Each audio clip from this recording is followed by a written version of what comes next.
Hi అండి, అందరికీ నమస్తే. నేను మీ లక్ష్మిని.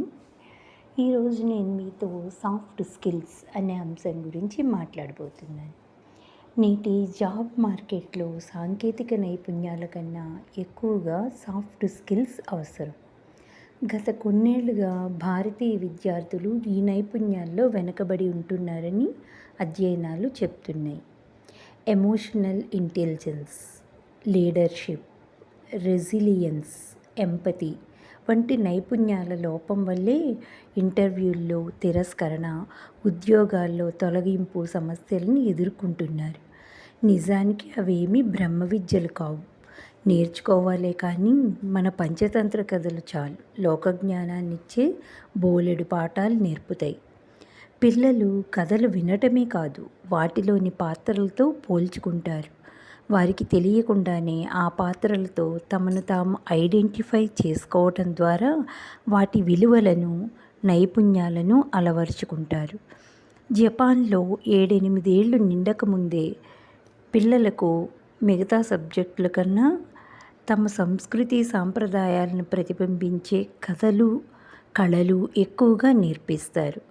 దాంతో చిన్నప్పటి నుంచే వాళ్లకు ఆయా జీవన నైపుణ్యాలు అలవడుతున్నాయి. ఉద్యోగం కోసం ప్రత్యేకంగా నేర్చుకోవాల్సిన అవసరం రావట్లేదు.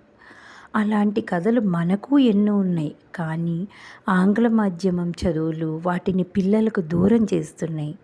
ఉదాహరణకు పంచతంత్రంలోని కోతి, మొసలి కథ తీసుకుందాం. నది ఒడ్డున ఉన్న నేరేడు చెట్టుపై నివసించే కోతి పండ్లు పంచుతూ మొసలితో స్నేహం చేసింది. మొసలి భార్యకు కోతిపై అసూయ. ఒకరోజు అది మొసలితో, నాకు ఒంట్లో బాగాలేదు, కోతి గుండె తింటే బతుకుతాను కాబట్టి దాన్ని తెచ్చిపెట్టమని ఒత్తిడి చేసింది. అటు స్నేహం, ఇటు ప్రేమ మధ్య చిక్కుకున్న మొసలి చేసేది లేక కోతిని తీసుకుని సగం దూరం వెళ్ళాక నిజం చెప్పింది. కోతి భయపడకుండా తెలివిగా బయటపడే ఉపాయాన్ని ఆలోచించింది. తన గుండె చెట్టుపైనే ఉంచానని వెనక్కి వెళ్ళి తెద్దామని చెప్పి ఒడ్డుకు చేరగానే తప్పించుకుంటుంది. ఈ కథలోని ప్రతి ఘట్టం ఒక విలువైన సాఫ్ట్ స్కిల్ను సూచిస్తుంది. అవేంటంటే, ఫస్ట్ వన్, ఎమోషనల్ ఇంటెలిజెన్స్. విషయం తెలియగానే కోతి మొసలిని నిందించకుండా, ఆవేశపడకుండా పరిస్థితిని అర్థం చేసుకుంది. Second one, critical thinking. అంటే ప్రాణాపాయ పరిస్థితుల్లోనూ చురుగ్గా ఆలోచించింది. Third one, communication skills. నమ్మకం కలిగించే మాటలతో సమస్యకు పరిష్కారం సాధించింది. Fourth one, decision making. అంటే స్నేహితుడిని నొప్పించకుండా తన ప్రాణాలను కాపాడుకోవడంపై దృష్టి పెట్టింది. ఫిఫ్త్ వన్, బౌండరీస్, నైతికత.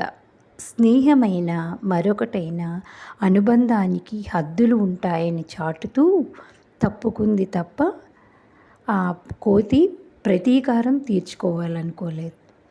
ఇలాగే మనం పంచతంత్రంలోని ప్రతి కథని విశ్లేషించుకోవచ్చు. ఒక కథ చెప్పాక పిల్లల్ని దాన్ని ఎలా అర్థం చేసుకున్నారో వాళ్ళ మాటల్లో చెప్పమంటే ఈ కోణాలన్నీ చర్చకు వస్తాయి.